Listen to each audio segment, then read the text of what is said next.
we are done exploring Office 365. So our next is Copilot.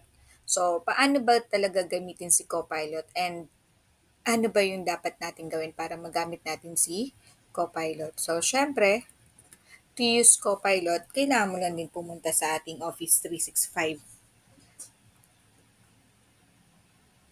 website.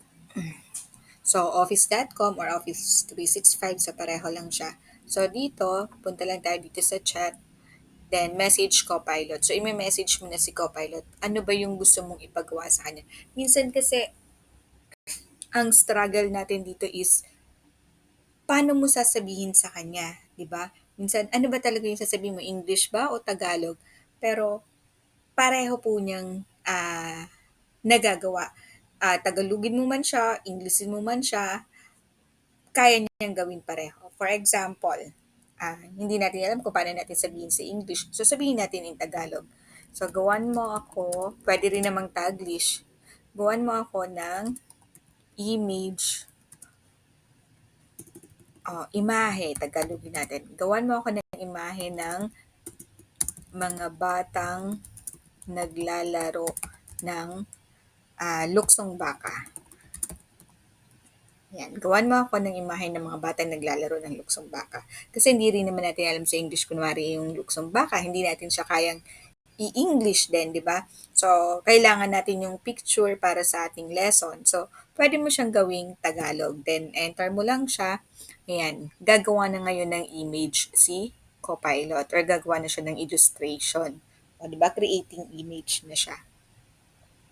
Tapos kung halimbawa hindi mo nagustuhan or meron kang gustong i-improve sa kanya, pwede mong i-chat.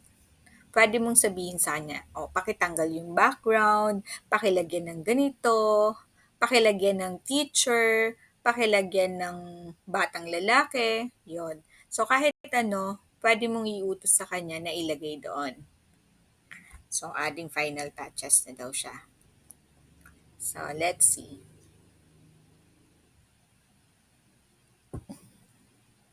Kasi 'di ba minsan lalo sa PE natin ang hirap maghanap ng pictures, 'di ba? So, pwede mo siyang utusan na lang na gumawa ng picture na 'yon.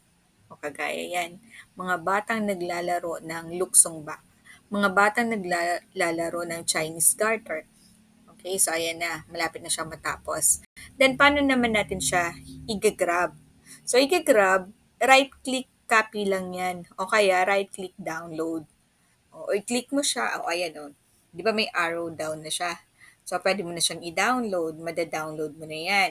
Then, pwede mong i-right-click, copy, right-click, download. So, right-click, copy, then pupunta tayo kunwari sa Word.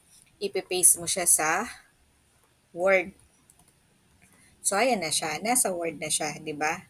So, pwede mo rin namang i-download. And, isa pa, dito sa Word is meron na rin ikaw Copilot din mismo. So, pwede ka na rin dito mag-utos kung ano man yung gusto mong ipagawa. Diba, gusto mong magpagawa ng letter, pwede mong iutos dito kay Copilot. Even si Excel, meron din tayong Copilot. Si ChatGPT kasi is may bayad.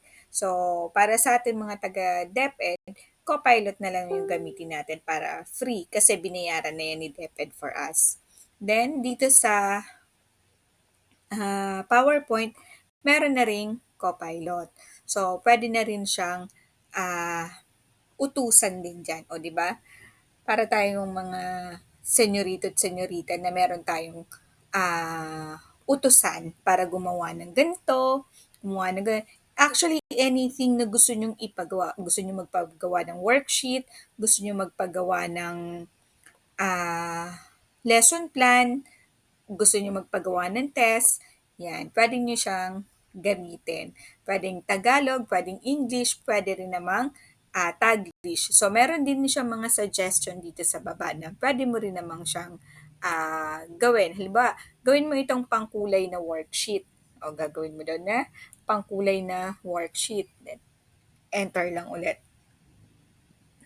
So, check natin kung anong ibibigay sa atin ni Copilot. Tapos may mga suggested prompt naman na rin siya dyan. Kaya hindi na rin tayo mahihirapan minsan mag-command sa kanya or magbigay ng prompt. Yan, so, ayan, Tagalog din yung binigay niya, di ba? Pwede mo naman yan ngayon ipa-translate ng English. So, this might take a moment. So, hintayin lang daw natin siya para matapos. Luksong baka. So, nawala na yung kulay niya kasi nga gagawin na natin siyang coloring pages. So, pwede mo na siyang pakulayan sa mga bata mo. O, halimbawa, meron kang ah, activity sa PE, karamihan lang naman yan sa PE, di ba? O pwede mong pakulayan sa mga bata mo, pwede mong ipagawa sa kanila. So, it's up to you kung ano yung gusto mong ipagawa. Yan. And then, ganun lang din po yan. Right-click, download, or yung may download na button na siya dyan. Yan. Ayan na siya. So, download mo lang ulit. Pwedeng save image. Pwede, yan. Save image. Save. Tapos dito, yan, makikita mo yung all conversations. Yan yung mga prompt na ginawa ko sa kanya. Post description. Kasi minsan pag pagka-entrepreneur kasi tayo, minsan 'di ba nauubusan tayo ng kung ano yung gusto nating sabihin kapag magpo-post tayo. So ayan, nahingi na ako sa kanya ng post description. So halimbawa ito, post description in YouTube is at consolidation tutorial. So bibigyan niya ako ng ganito, then pwede mo siyang ayan na may nakalagay na hashtag. Then ika-copy mo na lang 'yan. Copy na lang 'yan.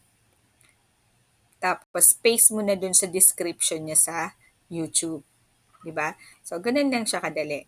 So, pwede yung, ayan, Exploring 365. So, yung katatapos ko lang. So, syempre, itong ginagawa kong chat GPT or Copilot, hihingan ko rin siya ng post description. Diba? Post description for Copilot tutorial with hashtags. Yan. So, ayan na yung post description. So, kakopy ko na yan. Then, ayan na yung hashtag. So, syempre, pag pinost mo, didelete mo na lang tong hashtags to include. Okay? So, that's all. Thank